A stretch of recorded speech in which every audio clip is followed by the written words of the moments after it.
Assalamualaikum warahmatullahi wabarakatuh.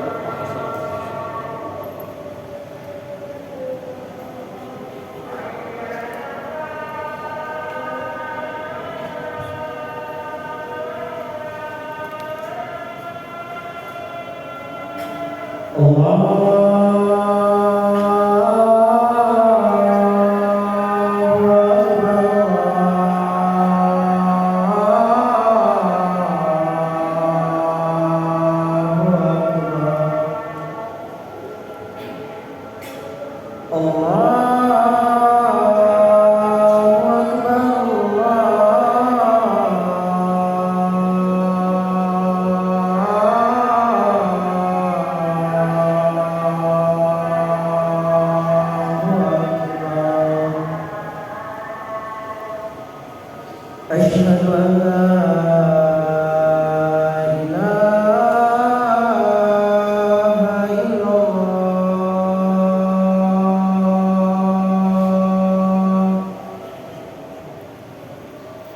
أشهد أن لا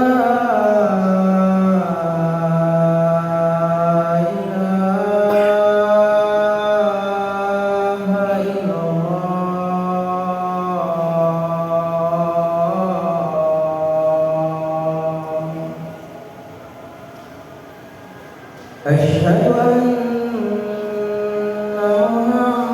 محمدًا رسول الله.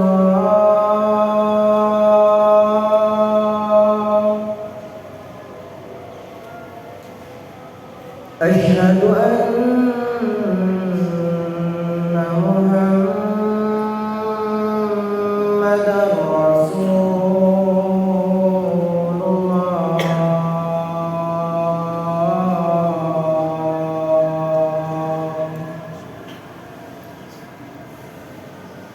حي على الصلاة.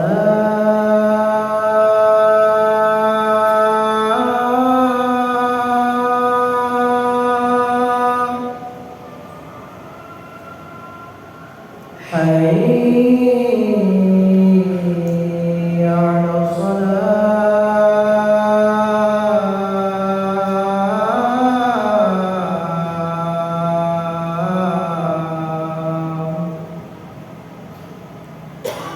حي على الفلاح.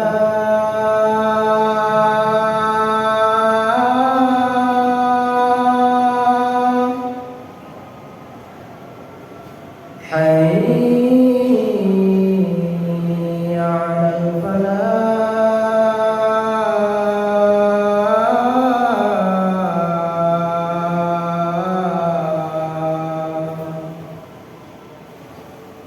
الله أكبر الله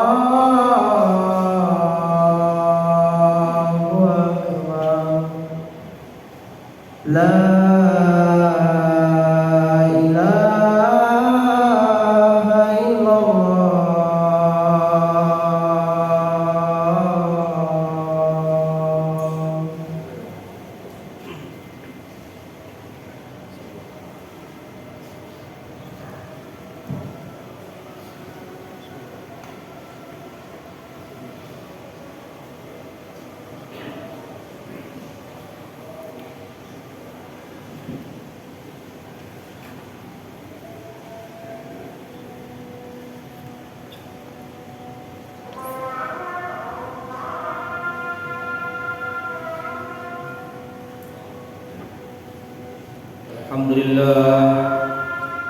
Alhamdulillahilladzi hadana lihada wa ma kunna linahtadiya laula an hadanallahu.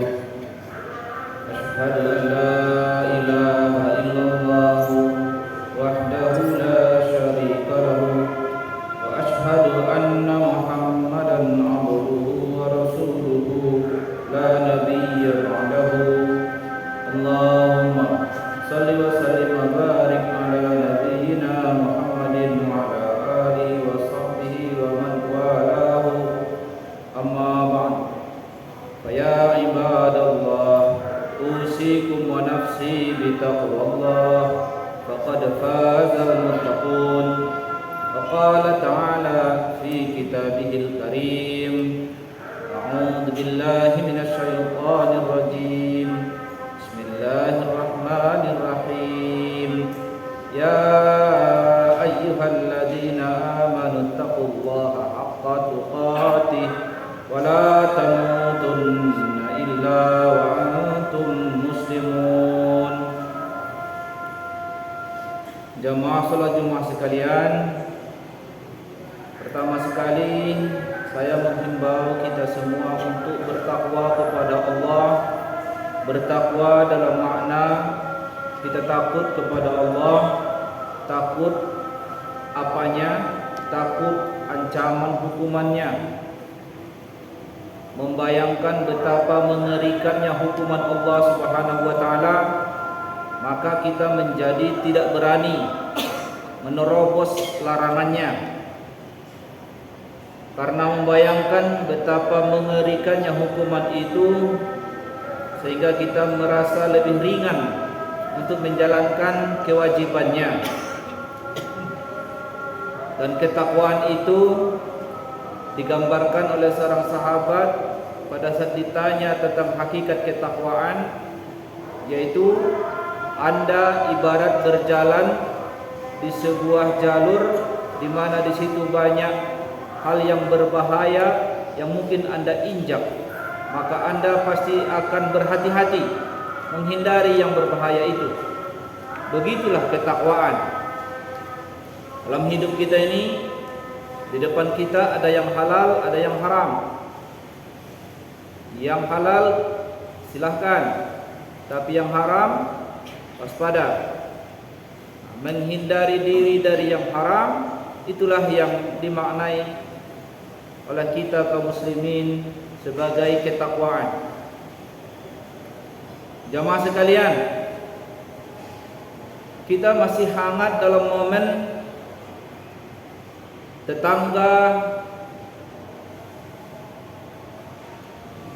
tetangga wilayah kita, Kabupaten Cianjur. Dalam pekan yang lalu, atau sudah lebih satu pekan, diuji oleh Allah dengan bencana alam. Lalu bagaimana kita menafsirkan fenomena itu? Apakah kita anggap itu sebagai hukuman, atau kita anggap dia sebagai cobaan? Apakah kita capkan peristiwa itu sebagai azab, atau kita cap masalah itu sebagai bala? Dua kata itu sesuatu yang berbeda. Bahwa Allah Subhanahu wa taala di dalam berita-berita ayat Al-Quran, betul Allah beberapa kali mengazab hambanya dengan cara mematikannya semua. Ada berita itu, banyak kita dapatkan dalam berita Al-Quran. Allah mematikan, dengan kata mati, bukan cuma bencana, mati, tutup hidupnya. Itu yang dialami umat Nabi Nuh. Allah evakuasi orang yang beriman, Allah musnahkan orang yang tidak beriman. Itu yang terjadi bagi kaum Nabi Nuh. Berikutnya terjadi lagi di umat Nabi Hud, jauh setelah era Nabi Nuh. Dan mereka yang menjadi umat Nabi Hud ini adalah keturunan orang-orang yang beriman dulu. Tetapi setelah lama waktu, mereka menjadi orang yang tidak beriman. Mereka lari dari ajaran Allah. Lalu Allah luruskan lagi gaya hidup mereka dengan mengirim utusan Allah dari kalangan mereka sendiri, yaitu Nabi Hud. Dan mereka itu kaum Samud. Domisilinya berada di sebelah selatan Yaman. Lalu mereka menolak kenabian Nabi Hud. Lalu Allah evakuasi orang yang beriman kepada Nabi Hud. Lalu Allah musnahkan pula orang yang tidak beriman. Mati semua, selamat yang beriman. Berpindah lagi keturunan yang selamat itu, beranak pinak pula di sebelah utara. Lokasinya sekarang dikenal dengan Madain Saleh. Wilayah itu berkisar 100 km lebih dari kota Madinah sebelah utara. Di sana ada sebuah wilayah Madain Saleh, dan masih lengkap di sana peninggalan-peninggalan, bekas-bekas peninggalan kaum Samud. Itu juga yang terjadi kepada kaum Samud. Ketika mereka mempersekusi Nabi Saleh, Allah selamatkan orang yang beriman, Allah evakuasi orang yang beriman, lalu Allah matikan pula secara menyeluruh orang-orang yang tidak beriman. Berikutnya, jauh setelah peristiwa kaum Nabi Saleh, ada lagi peristiwa yang mengerikan, dan ini dialami oleh kaum Nabi Lut. Dan Nabi Lut ini semasa hidup dengan Nabi Ibrahim alaihissalam, dan domisili Nabi Lut itu berada di sebelah negeri Syam sekarang, atau diperkirakan sebagai ahli sejarah wilayah itu berkisar masuk di negara Yordan sekarang. Karena mereka melawan dakwah Nabi Lut, Allah evakuasi orang yang beriman, lalu sisanya Allah musnahkan, mati. 4 peristiwa. Umat Nabi Nuh, umat Nabi Hud, umat Nabi Saleh yaitu kaum Samud, dan umat Nabi Lut. 4 peristiwa itu nasibnya sama, dimatikan dalam keadaan tidak beriman. Dimatikan dalam keadaan tidak beriman. Kejadian seperti itu tidak terulang lagi hingga era Nabi Musa alaihissalam dan era Nabi Shu'aib alaihissalam. Di era Nabi Musa, Allah tidak membinasakan penduduk lagi. Yang Allah matikan hanya tentara Fir'aun saja. Warga Mesir yang lainnya yang tidak memusuhi Nabi Musa, dibiarkan mereka hidup walaupun dalam keadaan kemusyrikan. Hingga berlanjutlah ajaran Allah itu sepeninggal Nabi Ibrahim hingga Nabi Yakub, cucu dari Nabi Ibrahim, dan difokuskanlah ajaran Allah itu bagi Bani Israel selama hampir 1500 tahun, dari era Nabi Ibrahim hingga Nabi Isa alaihissalam. Sepanjang periode itu ajaran Allah hanya untuk kalangan terbatas, yaitu Bani Israel. Dan selama itu tak ada lagi berita Allah memusnahkan sebuah bangsa gara-gara mereka tidak beriman. Dan Allah pun, meskipun Allah mengancam penduduk Mekah pada saat mereka mempersekusi Nabi Muhammad SAW, Allah tidak membinasakan penduduk Mekah secara merata hingga Nabi SAW wafat. Jadi betul ada peristiwanya Allah membinasakan suatu kaum, dan binasanya dalam makna mati dalam keadaan tidak beriman. Dan itulah hukuman buat mereka, bukan masalah matinya, tapi karena mereka meninggal dalam keadaan tidak beriman. Karena semua akan mati, mau cepat atau lambat kita akan mati. Orang beriman mati, orang tidak beriman mati. Jadi mati itu supaya dinyatakan hukuman, ya bisa kita bilang mati dalam keadaan tidak beriman. Maka tentu agak kurang elok kalau seandainya ada peristiwa di tengah kaum beriman, para pengikut Nabi Muhammad mengalami derita seperti bencana alam, gempa bumi misalnya di Turki, gempa bumi di Afghanistan, gempa bumi di Mesir, di India, di Pakistan, gempa bumi mungkin di Aceh, di Padang, di NTB. Lalu kita tafsirkan sebuah azab Allah Padahal Allah berjanji tidak akan mengazab orang yang beriman. Maka kalau begitu tidak pas. Tapi bilanglah, kalau kaum muslimin mengalami derita seperti itu adalah bala.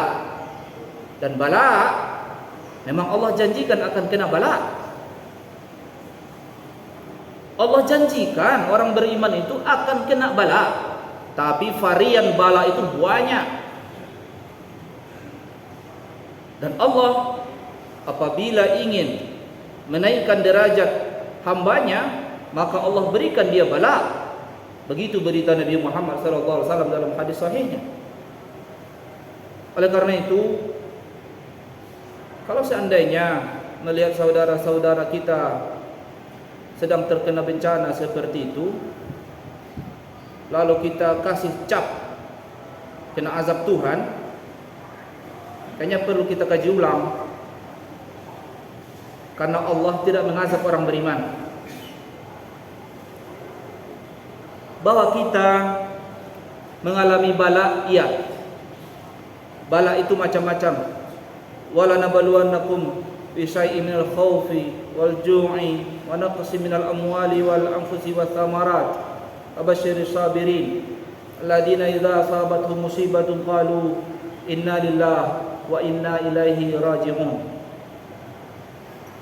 Allah berjanji, Allah bersumpah malah dalam ayat itu, wala nabluwannakum. Kalau secara bahasa Arab, wala nabluwannakum itu lam yang ada di kata pertama itu dimaknai dengan lamul qasam, seakan-akan Allah bersumpah, akan aku uji kalian, akan aku uji. Selalu akan ada ujian, cuma varian ujiannya aja banyak. Ada yang diuji dengan khauf.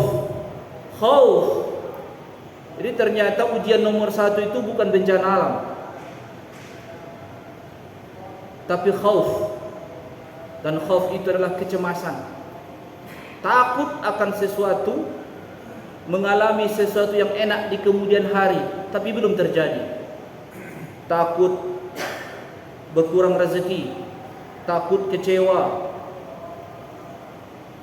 kecemasan, takut menderita, cemas. Jadi belum terjadi, itu disebut khauf. Akan kami uji kalian dengan khauf. Wal ju', lapar, kurang bahan makanan. Wa naqsi minal amwal, kekurangan duit. Wal anfus, kehilangan anggota keluarga. Itu varian-varian bala yang diberitakan dalam ayat itu. Dan itu ditujukan buat kita orang yang beriman.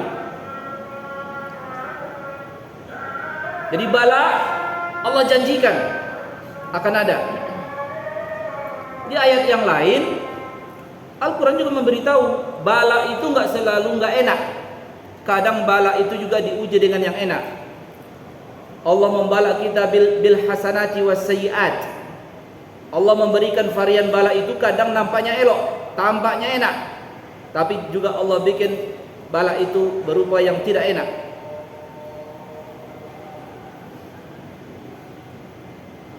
Bala yang tidak enak gak usah kita ceritakan, banyak modelnya. Kurang duit, dipecat dari pekerjaan, gagal proyek, kehilangan anggota keluarga, sakit, banyak, gak enak. Tapi bala yang berupa yang enak itu juga ada. Sehat, harta bertambah terus, rezeki lancar, urusan gampang, bisa berupa itu juga bala. Follower bertambah terus, semakin terkenal, itu juga bisa menjadi bala. Bala itu bisa berupa bil hasanat, bisa berupa bisayyiat. Tentu bagi saudara-saudara kita yang sedang terkena dampak bencana sekarang, di antara mereka 300 orang lebih meninggal dunia, tentu kita doakan mereka para pengikut Nabi Muhammad yang meninggal itu, kita doakan hak mereka, kita doakan supaya Allah ampuni kesalahan mereka, Allah sayangi mereka, Allah mengerti kekurangan mereka, Allah tebus kesalahan mereka dengan derita yang mereka alami. Kita doakan hak mereka untuk kita doakan. Yang masih hidup tapi menderita, kehilangan tempat tinggal, kesulitan mencari nafkah, sehingga sekarang hidupnya di tenda-tenda. Ya kita doakan juga, mudah-mudahan Allah ringankan urusan mereka, segerakan solusi kehidupan mereka. Bahwa kita semua berdosa, bukan hanya saudara kita yang di Cianjur itu saja yang berdosa. Emang kita kurang dosa apa? Hanya tidak Allah kasih saja bencana. Tapi kalau bencananya tidak berupa derita, tapi bisa juga bencana itu berupa hal-hal yang enak. Karena semakin enaknya, lupa kita. Lupa kita, semakin enak hidup, semakin takut mati. Padahal kita semua akan meninggal dunia dan akan pulang kepada Allah membawa amal masing-masing.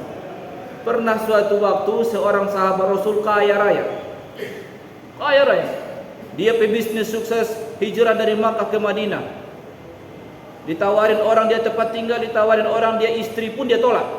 Bukan karena dia sombong, tapi dia tidak mau merepotkan saudaranya. Tinggal dia bilang, kasih tahu aku di mana lokasi pasar di sini. Lalu aku berjualan di situ. Dia berjualan, bisnis dia mulai bisnis dari nol. 5 tahun lebih berjaya bisnisnya. Jadi pebisnis sukses dia, namanya Abdurrahman bin Auf. Kaya, sampai Nabi wafat masih berakumulasi kekayaannya. Berakumulasi itu, bayangkan saja berakumulasi, dan itu yang diinginkan orang. Lama-lama dia khawatir, curhat dia, aku takut, aku rezekiku semakin bertambah, semakin enak hidupku, jangan-jangan Allah memberikan istidraj kepadaku. Ngeri dia. Begitulah Allah buka hatinya, ngeri dia, sehingga dia tidak merasa berat untuk berkorban harta itu. Jadi malah dia berpikir sebaliknya. Kalau saya ini enak-enak aja, rezeki lancar, sementara sahabat-sahabat saya susah, sejak mereka hidup sampai mereka meninggal, pakaian di badan dia cuma selembar, sementara aku dibikin oleh Allah enak, jangan-jangan aku sedang diuji oleh Allah. Lalu dia merasa takut kepada Allah gara-gara kesenangan harta itu. Atas dasar apa dia berpikir demikian? Ya karena bala itu bisa berupa kebaikan dan rasa enak. Namun betul, kalau seandainya ada sebuah ancaman bencana buat kita, seperti gempa, seperti bencana alam, kebanjiran, atau kebakaran hutan, hal-hal yang merugikan kita, kita memang dianjurkan segera banyak beristighfar. Itu dianjurkan begitu. Perbanyak istighfar, karena beristighfar itu juga bisa menolak bala. Beristighfar, memang kita dianjurkan beristighfar. Perbanyak beristighfar. Dan jangan pernah merasa aman dari hukuman Allah, begitu bahasanya. Artinya, jangan pernah merasa aman dari ancaman Allah. Allah bisa menghendaki sesuatu atau tidak menghendaki sesuatu. Maka apa yang terjadi dalam bencana-bencana yang diderita oleh kaum muslimin dan sahabat-sahabat kita yang mengalaminya, lebih elok kita katakan mereka terkena bala. Dan Allah sedang menguji para hambanya. Dan Allah akan meningkatkan derajat mereka yang mendapatkan ujian itu. Bagi sahabat-sahabat kita di sana, lembar ujian mereka itulah kehilangan rumah, kehilangan pekerjaan, kehilangan anggota keluarga. Itulah lembar ujian buat mereka. Dan lembar ujian kita apa? Ya lembar ujian kita ada juga, yaitu ketika dipanggil kita untuk menyumbang sebagian harta kita, merasa terpanggil atau tidak. Itulah lembar ujiannya. Semakin cengkeraman tanganmu terhadap harta itu semakin kuat atau semakin longgar. Adakah rasa kasihanmu kepada saudaramu? Itulah ujiannya. Karena Rasulullah SAW menyampaikan dalam hadis mutawatirnya, Ar-Rahimuna yarhamuhumur Rahman, yarhamu man fil ard, yarhamkum man fis sama. Orang-orang yang merasa kasihan maka akan dikasihi oleh Allah Subhanahu wa taala. Ayo, kasihanilah orang yang di bumi ini, maka Sang Pengasih akan mengasihi kalian. Ya kalau tidak ada rasa kasihan di hatinya, berarti peluang rahmat dari Allah ke dia pun hilang. Nah, masing-masing kita ada lembar ujiannya. Ada yang lembar ujiannya diberikan sakit, ada juga yang diberi lembar ujian yang sehat, Ada juga yang diberi ujian lembar ujian sedikit uang, ada yang diberi lembar ujiannya banyak uang. Semua lembar ujian begitulah bagi orang beriman. Tapi ada yang lebih penting lagi, hadis Nabi Muhammad SAW. Orang beriman itu nggak ada ruginya. Orang beriman itu nggak ada ruginya. Yang terjadi di dunia ini cuma dua kemungkinan. Kalau sesuai dengan keinginan kita yang terjadi itu, maka kita bersyukur. Syukur itu baik, kata Nabi. Kalau yang terjadi dalam kehidupan kita tidak sesuai dengan keinginan kita, lalu kita sabar, dan sabar itu pun baik, nggak ada ruginya. Hidup itu cuma antara dua, sesuai dengan keinginan atau tidak sesuai dengan keinginan. Kalau sesuai dengan keinginan, kita puji Allah. Ya Allah, kalau bukan karena pemberianmu, kalau bukan karena kehendakmu, yang kurasakan ini tak akan terjadi. Tapi kalau seandainya yang terjadi tidak sesuai dengan keinginan, tak perlu juga menyalah-nyalahkan Allah. Apa yang Allah berikan, apa yang Allah takdirkan, tak ada yang salah dari Allah. Itulah pengakuan orang-orang ulul albab. Dalam doa mereka mengatakan, Rabbana ma khalaqta hadza batila. Ya Allah, tak ada yang salah dalam takdir ini. Itulah pengakuan orang yang beriman. Jadi nggak ada ruginya orang yang beriman. Tentu kita takut kepada Allah karena dihukum. Takut kita dihukum. Ada mungkin orang bertanya, tapi mungkinkah kita dihukum karena dosa kita di dunia? Jawabannya mungkin. Betul mungkin. Allah kasih hukuman, betul, ada hadisnya. Rasulullah menyampaikan bahwa orang-orang beriman itu mengalami derita di dunia. Allah tebus derita itu dengan dosa-dosanya, sehingga dia meninggal dalam keadaan bersih dari dosa. Ada berita hadis itu, mungkin. Tapi masalahnya atas dasar apa kita kasih cap orang? Oh, itu banyak dosa tuh. Nggak sebut-sebut penyakitnya banyak dosa tuh. Belum tentu, kita nggak tahu, tapi Allah tahu. Cuma Nabi Muhammad SAW mengasih pedoman itu. Mungkin saja seorang yang beriman itu dikasih oleh Allah bala derita sepanjang hidupnya sebagai penembus dosa-dosanya, lalu dia meninggal dunia dalam keadaan bersih. Allah kasih tebusan di situ. Karena mungkin ditunggu-tunggu dia taubat, tak taubat. Diminta ditunggu istighfarnya nggak datang-datang. Nah, oleh karena itu beriringanlah dengan hadis Nabi mengatakan bahwa istighfar itu menolak bala. Ada juga penafsiran para ulama terkait masalah suatu ayat. Hati-hati kalian, kadang fitnah itu tidak hanya kena kepada sebagian orang, tapi kena kepada semuanya. Ditafsirkan oleh sebagian ulama. Ya kadang akibat orang melalaikan amar ma'ruf nahi munkar, maka Allah generalkan hukuman itu. Allah generalkan bala itu.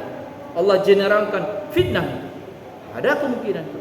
Tapi intinya dari semua ini adalah bagaimana kita supaya merendahkan hati kepada Allah. Takut kita kepada Allah. Bahwa tak ada orang tak berdosa. Semua kita berdosa. Pasti ada dosanya. Yang ditunggu oleh Allah dari kita adalah mau mengaku bersalah atau enggak.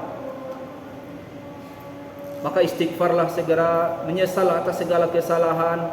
Akuilah sebuah kesalahan di sisi Allah, di hadapan Allah. Dan kita minta rahmatnya. Dan kalau ada saudara-saudara kita sedang menderita, maka adalah mereka itu sebagai lembar ujian bagi kita. Apakah datang kita tergerak untuk meringankan bebannya? Karena hadis Rasulullah mengatakan barang siapa yang meringankan beban saudaranya di dunia, Allah ringankan bebannya di dunia dan akhirat. Hadiahnya besar sekali. Nah, inilah semangat orang yang beriman. Tentu semangat ini supaya ada semakin besar rasa solidaritas kita sesama kaum muslimin. Kita fokuskan perhatian kita bahwa adapun tafsir-tafsir yang kita hubungkan itu sebagai hukuman Tuhan, ya semua kita ini pasti layak dihukum oleh Allah kalau Allah mau. Karena dosa-dosa kita juga banyak. Hanya kadang Allah sedang tidak menguji kita dengan seperti yang dialami oleh saudara-saudara kita yang lain. Kita tentu berdoa supaya Allah ringankan masalah derita-derita sahabat-sahabat kita yang kena bencana dimanapun berada. Dan nanti kita pun semakin tunduk hati kita, supaya kita semakin orang yang lembut hatinya, semakin besar rasa kasih sayangnya, semakin berjaga-jaga kita jangan merasa ringan untuk melakukan dosa-dosa. Allah Maha Pengampun dan tidak ada yang Allah tunggu dari hambanya kecuali pengakuan dosa-dosanya, dan Allah menyambutnya dengan terbuka sepanjang waktu hingga dia mengakhiri nyawanya. Barakallahu li wa lakum bima fihi minal ayati wa dzikril hakim wa taqabbalallahu minni wa minkum tilawatahu innahu huwal ghafurur rahim. Wastaghfiruh innahu huwal ghafurur rahim.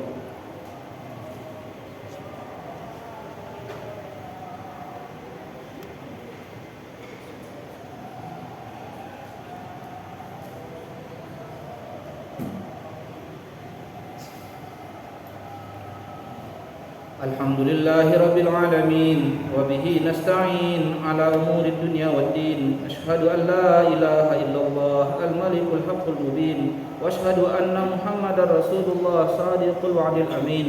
Allahumma salli wa sallim wa barik ala sayyidina Muhammadin wa ala alihi wa sahbihi sallim ajma'in. Amma ba'd.